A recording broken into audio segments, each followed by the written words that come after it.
Hola, nens i nenes de la Biblioteca El Castell, com esteu? Molt avorrits? Mireu, des de la biblioteca hem decidit que aquesta setmana, com aviat s'acosta Sant Jordi, cada dia us recomanarem algun llibre o algun conte o qualsevol altre material bibliogràfic que tenim. I ho farem el Joan, l'Helena i jo. Aquest any tenim 2 Sant Jordis. Un que el farem des de casa, aquest dijous 23 d'abril, i un altre que farem el dijous 23 de juliol, que també l'estem preparant, ple de sorpreses. El conte que jo us volia recomanar és El dia que les ceres de colors van dir prou. De fet, aquest conte el coneixeu moltíssim, perquè l'he explicat un munt de vegades. L'he explicat a les escoles, als casals d'estiu i a la biblioteca. Aquest any va ser un dels protagonistes a les formacions d'usuaris de P3, P4 i P5. Us en recordeu?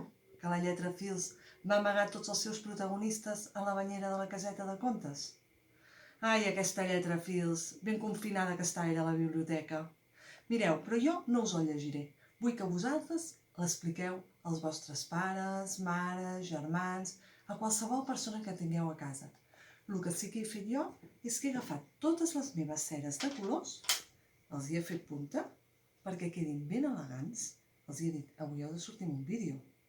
I us explicaré com les faig servir. Mireu, el verd aquests dies el faig servir moltíssim, perquè trobo a faltar molt pujar a la muntanya, anar al cingle, la torrota, agafar la bici i escapar-me a Can Vives i pinto molts boscos. El vermell també ho faig servir bastant. He pintat uns quants arcs de Sant Martí. El negre i el gris em sap greu, però no els faig servir gaire. Hi ha dies que veig les coses una mica negres. El color rosa, ja sabeu que m'agrada molt. De fet, moltes de vosaltres quan veniu a la biblioteca em dieu: Laura, ja tornes a portar un jersei rosa? El groc i el taronja he decidit que no es barallin. I sabeu com ho he fet? Un dia pinto el sol groc i l'altre dia el sol taronja. I ara som més amics que mai. El blau també ho faig servir i el meu no és baixet. Tot i que mira que pinto mars, pluja i cels. El marró jo no li dic color caca, com li diu el Duncan. Jo li dic color xocolata, que n'estic menjant una mica massa aquests dies. I el color carn, el meu color carn, no té cap vergonya, perquè cap dels meus colors porten plàstic. El color lila cada dia el faig servir més, el color morat que diuen al conte. Cada dia li trobo més sentit.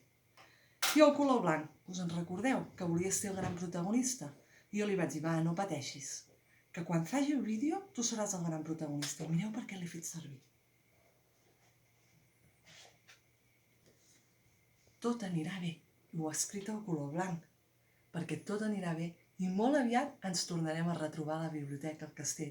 Fins llavors, un petó i una abraçada gegant. Adeu!